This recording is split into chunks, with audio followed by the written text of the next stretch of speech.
Hello, everyone, and we are back with another episode of The Breakdown, where we talk about big topics and make them simple. Today, I'm so excited because we're going to be talking to George Gascón, one of the most amazing local district attorneys, known as a DA. So I am going to invite him in and see if he's ready to join.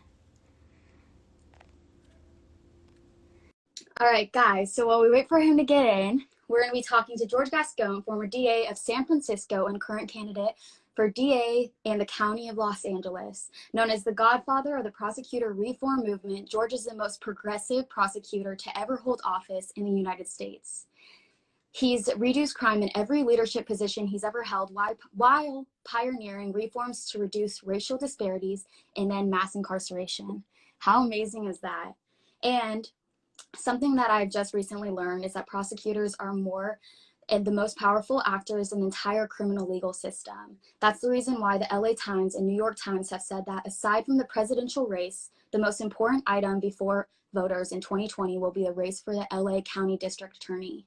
I also found that this is going to be the most expensive DA run for office. So prosecutors decide whether a person should be charged with a crime and for how long they should be incarcerated. They decide whether children should be charged as adults. They decide whether police should be held accountable for senseless killings.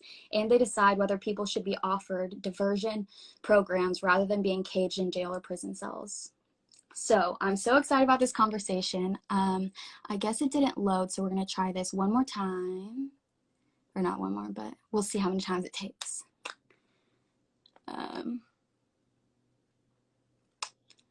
But guys, this is really amazing because he is actually one of the people we get to vote for in the ballot if we live in LA, and we get to have an amazing conversation with George. All right. Hello, thank you so much for joining. Everybody's so excited to hear from you, including myself, and just to learn a little bit more about you. So if you want to do another introduction and tell people a little bit about yourself and how you got started, what motivates you today, and what drove you to run for the office.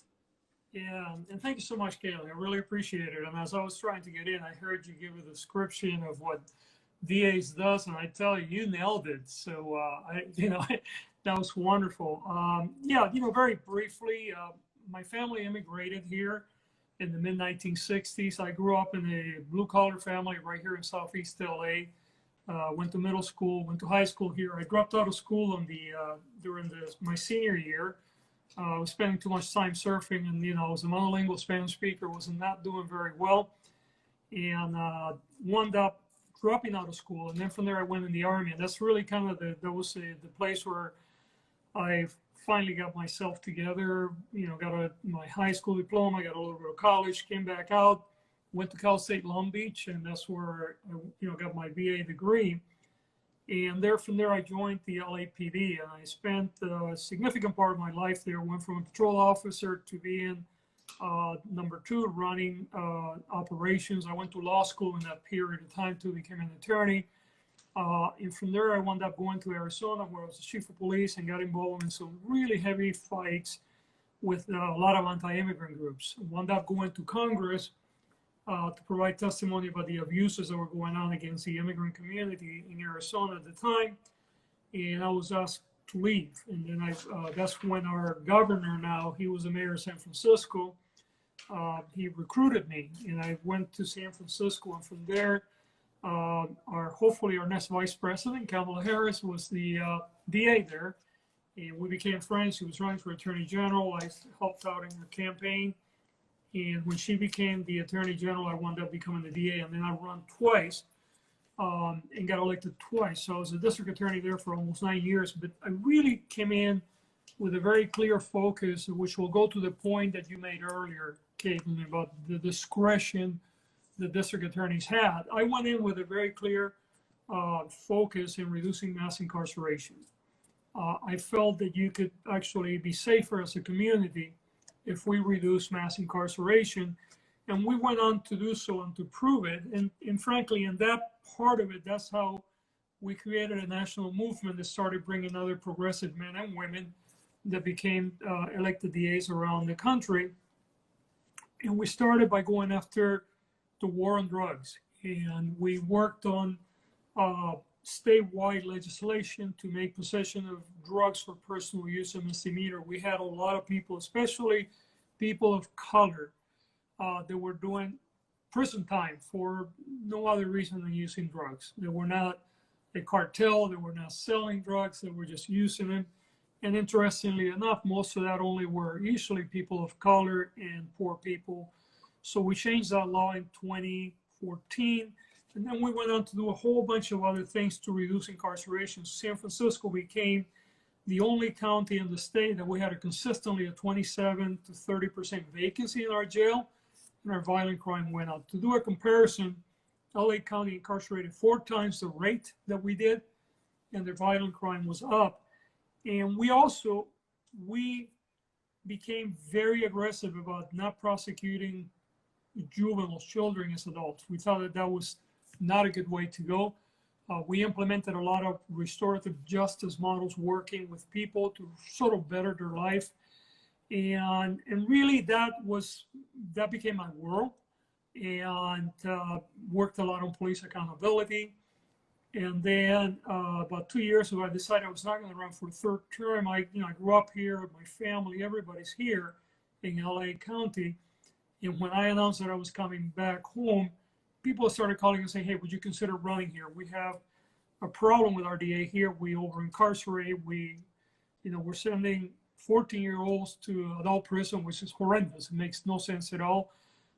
We're incarcerating the mentally ill at very high rates. We continue to do the death penalty, which I'm very much against the death penalty. I'm an abolitionist when it comes to the death penalty. So really, that's sort of what brought me here, if you will. And this has become a grassroots campaign. We have now, as of yesterday, made contact with 1 million LA County voters, and it's been on a one-on-one basis, not a robocall, not a robot text, but one human being connecting with another human being about this campaign, which we're very proud of, because we know that we're fighting a fight where our opponent is getting about $6 million in police union money. And frankly, they're giving it to her because they want to keep continuing mass incarceration and her to look the other way for a lot of the cases of police abuse that we've seen for years in this county. Wow. Thank you for sharing all that, because I think it's super important for people to know exactly what the DA and why you're so invested in solving all the issues we have right now. Because I don't know if you've had a chance to read Just Mercy, but it was super eye-opening, especially about youth being incarcerated and tried as adults. And so it's just really cool to hear you say all these things that you're really passionate about, and everyone calling up and doing the grassroots work. So that's amazing for this. I don't know if you want to say in your own words why it's so important, the work that a DA does. And yeah, so here's the things that you need to think about. The district attorney is probably one of the most powerful, if not the most powerful, law enforcement figure in a county. The district attorney has absolute discretion as to what she or he is going to do with police work. So, whether someone is going to be prosecuted or not, as you said earlier, Katelyn, what kind of prosecution you're going to do, whether you're going to seek a very lengthy prison term or not, whether you're going to offer people an opportunity for redemption and, maybe drug rehabilitation or mental health services instead of incarceration. When it comes to the environment, a lot of people don't realize that district attorneys actually have the capacity to prosecute environmental polluters. So you take LA County, for instance, we are one of the most polluted counties in the country, right? We have big fossil fuel industry in this county. We have a lot of, abandoned oil wells that were not properly capped. And what we see often is in the communities that are immediately around these areas, we see a lot of young people especially, but we see people that are being born with, upper respiratory ailments that can be attributed directly to the emissions that are coming from those uncapped or improperly capped oil wells. We know that there are many unexplained forms of cancer that surface in some of these communities that most scientists are attaching to some of the industrial pollution that we have. And the current district attorney really hasn't done anything about this stuff. It's an area that is complicated, but nevertheless is work that needs to be done. And that's why sometimes I tell people that the definition of community safety has to be broader than just simply the, the straight, the traditional crime. But, it's environmental polluters that are harming us and harming one generation after the other. It's a crime too. So the district attorney does that. The district attorney also is the gatekeeper for the system. So if the police, for instance, are making false arrests, or they're lying on the police report, or they're providing false testimony, the district attorney is the one supposed to stop that from occurring. I know most people see a shooting or the killing by police, and those obviously are the things that grab the headlines, and certainly they're important. But there are many other layers of police work where if the prosecutor is doing his or her work, we're protecting the community. And understand the prosecutor works for the people, not for the police, not for special interests, is very, very critical. And then finally, things like how to go about creating the funding and the opportunities for more diversion and for mental health programs and education. While the DA doesn't control the budget, that's done by the Board of Supervisors. By their practice, the DA actually can reduce the cost to the county that then provides more funding, so then the Board of Supervisors can shift money into education and services. So it goes everywhere from how do you prosecute cases, how do you deal with the police, whether you deal with the environment, whether you deal with consumer, whether you retract yourself so that there's money available for other things. These are all things that a district attorney plays a major role in. So I tell people that DA is going to touch your life no matter what, either because you are a family member of being prosecutor, or you're a victim, or because they're spending your money in ways that is not taking care of other needs in your community, and you're paying for that as well. Wow.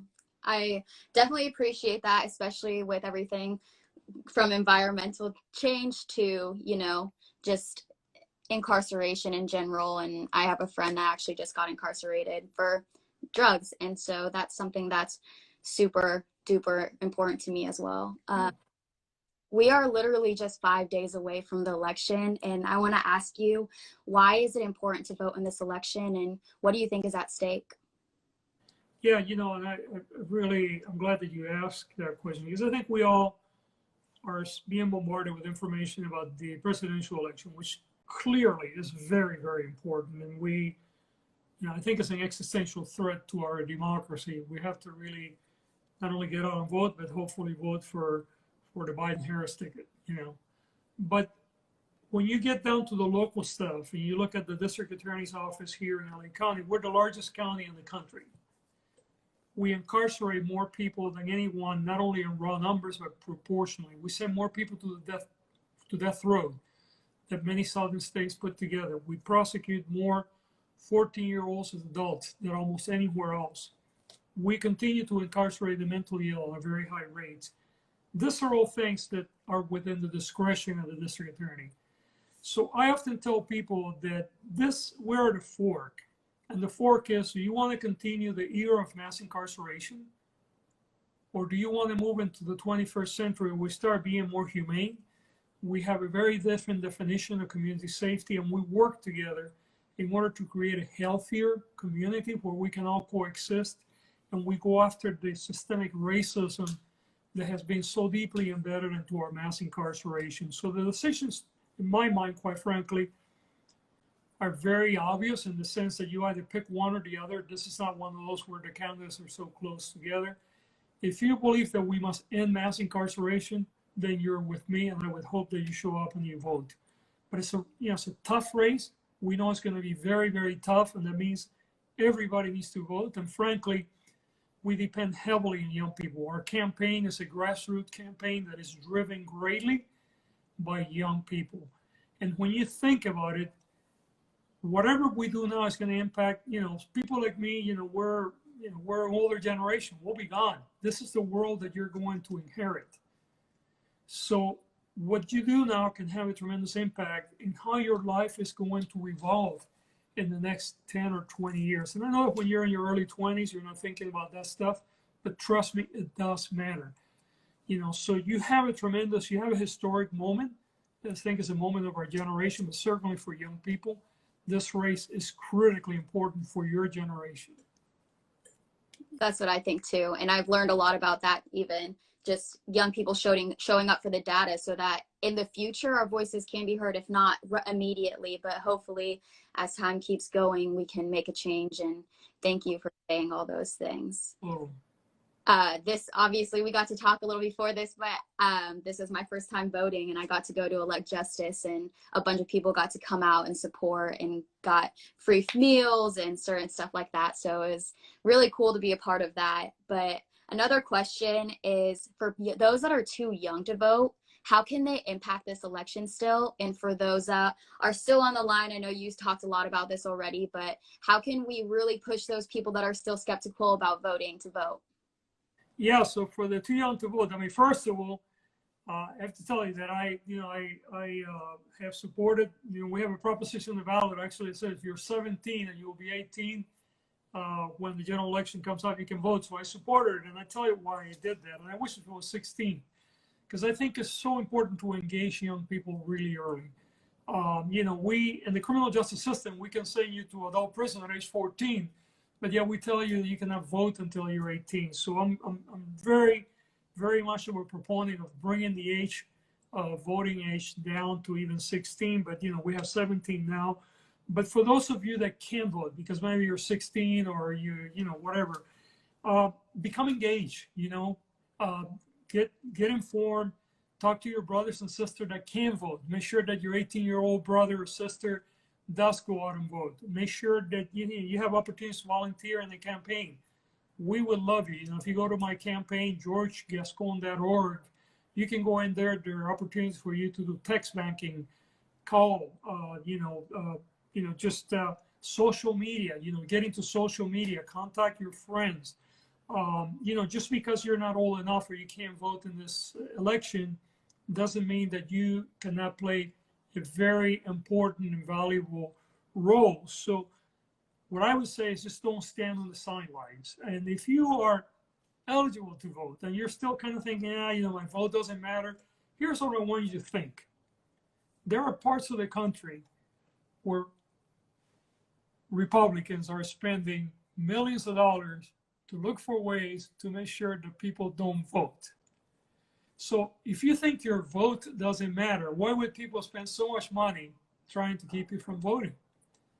When you look at some of the elections, sometimes the numbers, the difference between the winner and the loser are really, really small. Sometimes you're talking 1,000, 900, some local elections, there are cases of 300-400 votes. So every vote counts. And this is going to be such an important election. And sitting on the sides, I personally think, should not be an option for any of us. I think there's just so much at stake. So if you're eligible to vote and you think your vote don't count, listen to somebody who's been around a couple of times around the block. Your vote counts. If you look at the 2016 election, Trump won by really very small margins in some counties, and that's why he is our president. If you believe that we need a different president, you should vote, right? So it's all this stuff. So I say that if you cannot vote because you're too young or for another reason, get engaged anyway. Be a volunteer. Tell those friends of yours that can to vote. And if you can vote and you're sort of sitting at the sides, go and vote tomorrow, today. You got until November 3rd, but you can do it any day. You can just do it. Don't stand on the sidelines. Yeah, that's facts. I think you would really like the first conversation that I had on the breakdown with Tyler Okeke. He works on getting 16-year-olds the voting age. So super cool. And Yep. This year has showed us more than ever that now is the time that voting for a DA is super important, because it's wild, everything that's gone on in this year in history. Obviously, it's always been a thing, but there's been a lot of light shed on it this year. So, George, thank you so much for joining today. And is there any way that we can help support you? And besides going on georgegascon.org, is there anything else you'd like us to do? Definitely georgegascon.org, because it'll give you all kinds of avenues for volunteer, for sharing information. We have complete social media packages that you can lift and put in your Instagram or your Twitter feed, or whatever other platform you use, and they're designed for each of those platforms. Talking to others, getting onto your own social media, talking to your friends, and telling them about the race. Tell them what a DA does. Now you know what a DA does. Tell your friends and say, hey, I heard it from Katelyn and George, right? Here's what a DA does. Boom, boom, boom. You need to vote. Get out there. That would be extremely helpful. Yeah, thank you so much. And I actually am super intrigued now that I know about the environment stuff, because I had no idea about that before. That's for sure. And so thank you again for joining. I'm going to let you leave before I close this out. I appreciate you for taking the time. I know you're busy. We have 5 days, so best of luck to you. Thank you. Thank you for everything you do. Thank you so much. And I appreciate all the work you're doing to inform, especially young people. What you're doing has a tremendous social value, so I appreciate it, and keep doing it. And hopefully, if I get elected, we get together again and keep educating our community. Yes, of course. Thank you. All right. Take care. Good luck. See you. Bye. All right, guys. Thank you so much. That was another episode of the Breakdown. And if you want to follow up, there should be a couple more episodes coming out before the election, which is in 5 days. So everyone, please go and vote. If you have any questions that we haven't covered, go to electjustice.org to get more resources. And I'm Katelyn. Stay tuned for more simple answers to big questions here on The Breakdown. Take care.